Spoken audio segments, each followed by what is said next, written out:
ಕಳೆದ 3 ದಿನಗಳಿಂದ ಉಡುಪಿ ಜಿಲ್ಲೆಯಾದ್ಯಂತ ವರುಣನ ಆರ್ಭಟ ಜೋರಾಗಿದೆ. ಎಡೆಬಿಡದೆ ಸುರಿತಾ ಇರುವ ಮಳೆಯಿಂದ ಸಾಕಷ್ಟು ಅವಾಂತರಗಳು ಸಂಭವಿಸಿದೆ. ಹದಗೆಟ್ಟ ರಸ್ತೆಗಳಿಂದ ವಾಹನ ಸವಾರರು ಪಡ್ತಾ ಇರುವ ಪಾಡನ್ನ ಹೇಳುತ್ತಿರದು.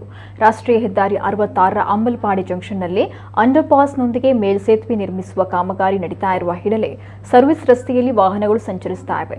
ಕರಾವಳಿ ಜಂಕ್ಷನ್ ಮೇಲ್ಸೇತುವೆಯಿಂದ ಬರುವ ವಾಹನಗಳಿಗೆ ಬದಲಿ ಮಾರ್ಗವಾಗಿ ಸರ್ವಿಸ್ ರಸ್ತೆಯಲ್ಲೇ ಹೋಗಲು ವ್ಯವಸ್ಥೆ ಮಾಡಲಾಗಿದೆ. ಆದರೆ ಹೆದ್ದಾರಿ ಹಾಗೂ ಸರ್ವಿಸ್ ರಸ್ತೆ ಕೊಡುವ ಸ್ಥಳದಲ್ಲಿ ಬೃಹತ್ ಗುಂಡಿಗಳು ಬಿದ್ದಿದ್ದು, ಇದರಿಂದ ಘನ ಹಾಗೂ ಲಘು ವಾಹನ ಸವಾರರು ಭಾರಿ ಸಂಕಷ್ಟ ಎದುರಿಸುವಂತಾಗಿದೆ. ಪ್ರತಿದಿನ ಸಾಕಷ್ಟು ಸಂಖ್ಯೆಯ ಮಂಗಳೂರು ಕಡೆಗೆ ಸರಕು ಸಾಗಿಸುವ ವಾಹನಗಳು, ಲಘು ವಾಹನಗಳು ಈ ಮಾರ್ಗದಲ್ಲಿ ಸಂಚರಿಸ್ತಾ ಇದ್ದು, ಇದೀಗ ಹದಗೆಟ್ಟ ರಸ್ತೆಯಿಂದ ಸಾಕಷ್ಟು ಸಮಸ್ಯೆ ತಲೆದೋರಿದೆ. ಮಳೆ ನೀರು ರಸ್ತೆಯಲ್ಲಿ ಹರಿತಾ ಇರುವ ಪರಿಣಾಮ ಸವಾರರಿಗೆ ಗುಂಡಿಗಳು ಗೋಚರಿಸದೆ ಸಾಕಷ್ಟು ಅವಘಡ ಸಂಭವಿಸಿದೆ. ಸಂಬಂಧಪಟ್ಟವರು ಕೂಡಲೇ ಎಚ್ಚೆತ್ತುಕೊಂಡು ತಾತ್ಕಾಲಿಕವಾಗಿ ದುರಸ್ತಿ ಕಾರ್ಯ ಮಾಡಬೇಕು ಅಂತ ಸಾರ್ವಜನಿಕರು ಆಗ್ರಹಿಸಿದ್ದಾರೆ.